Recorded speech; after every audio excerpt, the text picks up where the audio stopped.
What is the craziest thing you've seen while working at SCDC? Woo! Like I'm telling you, prison is a whole nother world. Today, I'm going to share an interview with you guys that I did this morning with a former South Carolina Department of Corrections prison guard. You've seen my previous videos. You know I've been in contact with several inmates from inside the same Department of Corrections that Alex Murdaugh is serving his life sentence. So we've gotten some insight from them, but I thought it'd be good to just, let's hear it from the other side of an officer who's worked in these same South Carolina prisons. I'll go ahead and share that with you now. Keep in mind, for the first minute, our connection's a little bad. The video is a little choppy, but it does get better, and nevertheless, some good stuff in here. Let's watch. So just to start out, can you tell us just your name and kind of your background with SCDC, when you worked there, stuff like that? Oh, my name's Alonzo. I worked at SCDC from 2012 to like the beginning of 2017. I worked at a medium security originally, so I saw a lot when I was there. Yeah. A lot of stuff. But I left because I got injured. So that I got assaulted, and that's why I left. So. Did you get injured there? Yeah. What happened with that? I was, it was a new guy that just been there, that just got on the yard, was trying to make a name for himself. So he took out the first CO he could take out. Wow. But luckily, I worked with a bunch of older guys that were doing like 30 plus years, the guys I worked with. Yeah. And one of my other COs called me the next day when I was home, was like, hey, the old guys said they took care of that problem. That shouldn't happen to you. Oh, so the other inmates kind of got it. So I'm kind of just gathering you were a pretty laid back, cool officer. Yeah. And the inmates, they respect a officer like that, Yeah. And so when another inmate just comes and does something like that, that's totally unnecessary and just, disruptive for what they got going on. You bring it for no reason. So yeah, definitely not surprised that they did something to that guy for that. But have you ever dealt with a high profile inmate like Alex Murdaugh? And if so, what's the protocol for that? Yeah, we had a guy that came there from Lee. The guy that I was with, he came from Lee. Mm-hmm. And he had killed his wife and his accomplice that ratted on him. So he killed both of them. Wow. And then he came there and he did like 8 years at Lee before he came there. And the inmates knew he was coming before I even did. So inmates were just telling me that he's coming. Yeah, that's one thing about the prison. The inmates know before the COs usually know who's coming to the yard. Yeah, for sure. How do you think from the staff's point of view, what's their plan here? How do they prepare for someone who's got so much eyes and attention on them? Man, they probably keep my Kirkland longer than that 45 days just to make sure that they're sending him someplace because he's probably either going to go to Lee or Lieber, either one of those two. And when he first gets there, they're probably going to keep him a close eye on him, like very closely. Yeah. But the inmates are probably going to use him to their advantage because he's a lawyer, and so the inmates are probably going to use him. Right. See, and that's the thing, some people think maybe he's in danger, physical danger. I don't think so at all. Inmates are not, number one, that isn't, really a place to judge. And, number two, the first thing on their mind is how can I benefit, Yep. So I agree with that.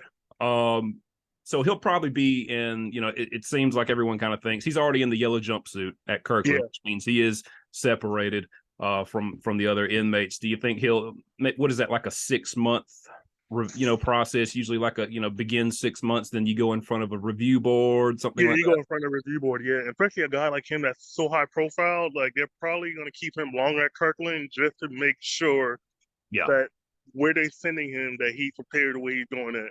Right, because they got so much attention, they don't want to make any mistakes. Nope. Which that leads to my next question: is he a liability more so than any other inmate, as far as if some physical harm comes to him? And if so, do you think the other inmates are aware of that too? Yeah. Oh yeah, him a lot. Yeah, he's a huge liability. Just his name, and especially because I'm pretty sure the inmates been watching the whole court case too, so they've been seeing it. So he's a huge liability if anything happens to him. Yeah, so inmates already know, kind of, don't touch that. Yeah. Do you think him personally, of course, he'll probably have to do, whether he wants to or not, he'll have to spend a little time in protective custody. Do you Yeah, think eventually he'll want to come off that and he'll want to really, just get in the general population, just to, just have a better experience overall there? yeah, cause that shit, yeah, being in solitary, like that shit start messing with your brain after a while, and you want that human contact.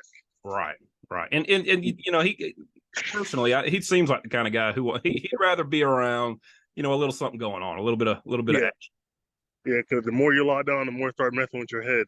Yeah. And What is the craziest thing you've seen while working at SCDC? woo, I bet you got a couple stories. wow, the craziest thing, man. There was a guy that was running the Crip Yard at Ridgeland, Mm-hmm. and I don't know how he got out. He worked in another dorm where I was at, and I don't know how he got out, but another rival member across the yard don't know how he got over there or what the hell happened. The only thing you know that we saw him just like shanking the dude in the middle of the yard, and we're like, what? Like, Wow. what the fuck is happening? Yeah. It was, we're like, Wow. what the fuck is happening? Yeah, And we're like, it's funny, when that happened at Ridgeland, was it? yeah, It's funny because it's not funny, but it's crazy because I was at Ridgeland when I witnessed my first stabbing.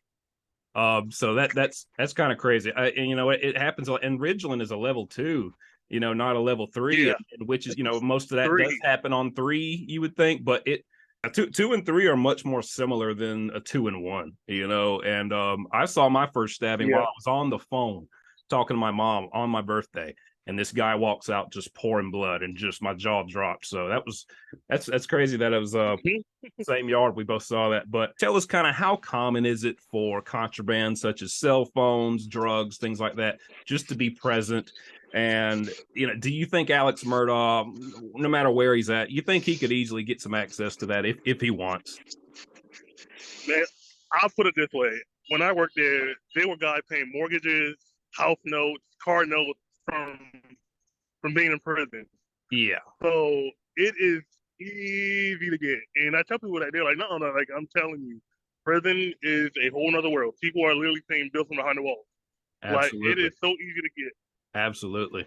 Assuming he will eventually go into general population, what do you think his treatment from the other inmates will be like? It all depends on who's running the yard, because inmates run the yard. So whoever has the most power in that yard is Yeah.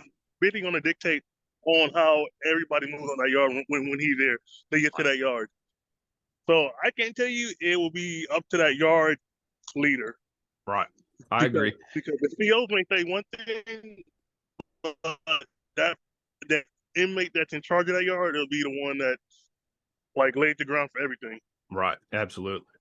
Just aside from Murdaugh, what is the general relationship between officers and inmates? Now, I know it to a degree, it depends on the inmate and the officer. There's always exceptions, but overall, I mean, what's the vibe there, kind of between officers and inmates? As long as you respect the inmate, you will have no problem. It's when the disrespect, but as long as they have like mutual respect, like everything should be fine. It's when that disrespect of each other comes in, and that's when a problem comes in. Right. And would you agree that when it's like that, like you said, and you respect the inmate, and they recognize who respects them and who doesn't? Yeah, Do you think they'll go out of their way to protect you in what ways they can? yeah. It's like once you gain their trust and respect, like, and they know how you are, like, just don't go in one day being macho man, then the Yeah. next day you want to be a dickhead. Two They different want to they days want to know with what two they different can people. expect, daily, on consistently from a Yeah. from an officer. Yeah. Um. Yep. Let me. Were you were in the military or are in the military? Yeah. Yeah. I was in the military. Yeah. Or Before I well, joined the prison. Yeah. well, thank you for your service, first of all. Of course, man.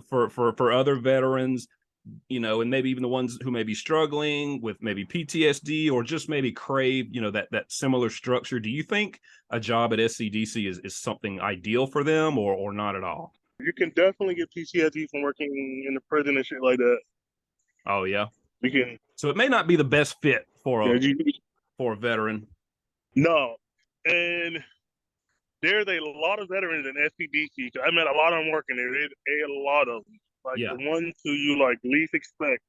But the more you talk to get the inmates, you'll be like, oh shit, like I did not know that. Yeah, yeah. Like, And the inmates, they do their homework. They figure out, you know, they know a lot about those officers, maybe more than another officer would. hell yeah, Yeah, they do. you're right. They definitely learned their environment, include, you know, everything down to the officers and just what, you know, what they're all about, you know. It's really interesting. Yep. Well, let me ask you this. I agree too. I got one last question for you. We'll close out. Are there any final thoughts or just advice in general you want to give Alex Murdaugh as far as how to handle his time in prison? I'm like saying, just don't get mixed up with the wrong people, and don't get yourself in a situation you cannot get yourself out of. Right. Yep, I agree. And That's don't make good stuff. promises that you can't keep either. If you make promises that you can't keep, you might find yourself in a situation. Absolutely. Absolutely. I that's great stuff, man. There you go. And by the way, this guy was so friendly and upbeat. It was really fun talking to him, and he said he would be glad to do another interview anytime I wanted.